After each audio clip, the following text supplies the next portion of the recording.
बिहार के एक छोटे से गांव बक्सर के पास एक पुरानी और सुनसान रेल पटरी थी।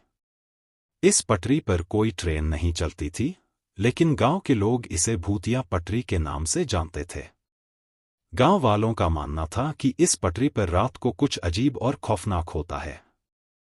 लोगों ने कई बार यहां पर कुछ असामान्य घटनाओं का अनुभव किया था। कहानी की शुरुआत होती है एक युवक अजय से, जो शहर में नौकरी करता था और छुट्टी के दिन गांव आया हुआ था। अजय को इन भूत प्रेत की बातों पर विश्वास नहीं था। उसे ये सब महज लोगों की गढ़ी हुई कहानियां लगती थी। जब गांव वालों ने उसे भूतिया पटरी के बारे में बताया, तो उसने इसे चुनौती के रूप में लिया। वह ठान चुका था कि वह इस जगह की सच्चाई खुद देखेगा और साबित करेगा कि ये सब झूठ है। अजय ने अपने दोस्तों को भी साथ चलने के लिए कहा, पर सबने मना कर दिया। सबने उसे समझाया कि वह जगह वाकई में खतरनाक है, लेकिन अजय पर इन बातों का कोई असर नहीं हुआ। उसने रात के 12 बजे के आसपास वहां जाने का प्लान बनाया। जब पूरे गांव में सन्नाटा था, अजय अपने हाथ में टॉर्च लिए रेल पटरी की तरफ बढ़ने लगा। उसकी जेब में एक छोटा सा चाकू भी था। हालांकि वह जानता था कि उसे इसका इस्तेमाल नहीं करना पड़ेगा, पर मन की तसल्ली के लिए उसने इसे साथ रख लिया था। जैसे जैसे वह पटरी के पास पहुंचा, चारों ओर का माहौल बदलने लगा। पेड़ों के पत्ते बिना हवा के भी सरसराने लगे और आसमान में अजीब सा धुंधलापन छा गया। फिर भी अजय बिना रुके पटरी की तरफ बढ़ता रहा। जब वह पटरी के बिल्कुल पास पहुंचा, उसे ऐसा लगा मानो किसी ने उसे देखना शुरू कर दिया हो। उसे लगा कि कोई उसके आसपास है, पर जब उसने इधर-उधर देखा, तो उसे कुछ नहीं दिखा। अजय पटरी के पास जाकर बैठ गया। उसने अपने मोबाइल से समय देखा। रात के ठीक 12:15 बज रहे थे। अचानक उसे दूर से एक ट्रेन की आवाज सुनाई देने लगी। पहले तो उसने सोचा कि यह उसकी कल्पना है, क्योंकि यहां तो कोई ट्रेन नहीं चलती। लेकिन आवाज तेज होती जा रही थी, और तभी उसने देखा एक पुरानी धुंधली ट्रेन उसकी तरफ आ रही थी। ट्रेन बहुत ही धीमी रफ्तार से आगे बढ़ रही थी, मानो उसे किसी मंजिल की कोई जल्दी न हो। अजय के दिल की धड़कन तेज हो गई। उसने अपनी टॉर्च की रोशनी ट्रेन पर डाली, लेकिन जैसे ही उसने टॉर्च ऑन की, रोशनी बुझ गई। अंधेरे में वह ट्रेन और भी डरावनी लग रही थी। उसके डिब्बों की खिड़कियों से उसे धुंधले साए नजर आ रहे थे। अजय हिम्मत करके उस ट्रेन के एक डिब्बे के पास जाकर खड़ा हो गया।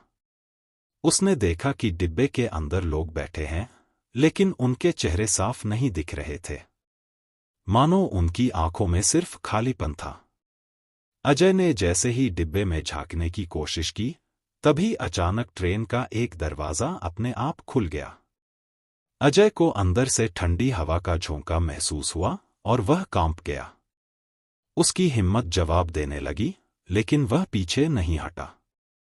तभी ट्रेन के अंदर से एक बूढ़ा आदमी बाहर आया। उसकी आंखें लाल थीं और चेहरा बेहद डरावना था। वह धीरे धीरे अजय की तरफ बढ़ने लगा और बोला, तू यहाँ क्यों आया है? यह जगह तेरे लिए नहीं है। अजय को लगा कि वह बूढ़ा आदमी असली नहीं है, बल्कि कोई आत्मा है। उसके पैरों ने जवाब देना शुरू कर दिया और वह पीछे हटने लगा। लेकिन बूढ़ा आदमी उसके और करीब आ गया और बोला, जो इस पटरी पर आता है, वह कभी लौटकर नहीं जाता। अजय की सांसें तेज हो गईं। वह जानता था कि अब उसे भागना चाहिए। उसने मुड़कर भागने की कोशिश की, लेकिन उसके पैर मानो जमीन से चिपक गए हों। तभी उसने ट्रेन के अंदर से चीखों की आवाजें सुनी, मर्दों, औरतों और बच्चों की चीखें, जो उसकी आत्मा को चीर रही थीं।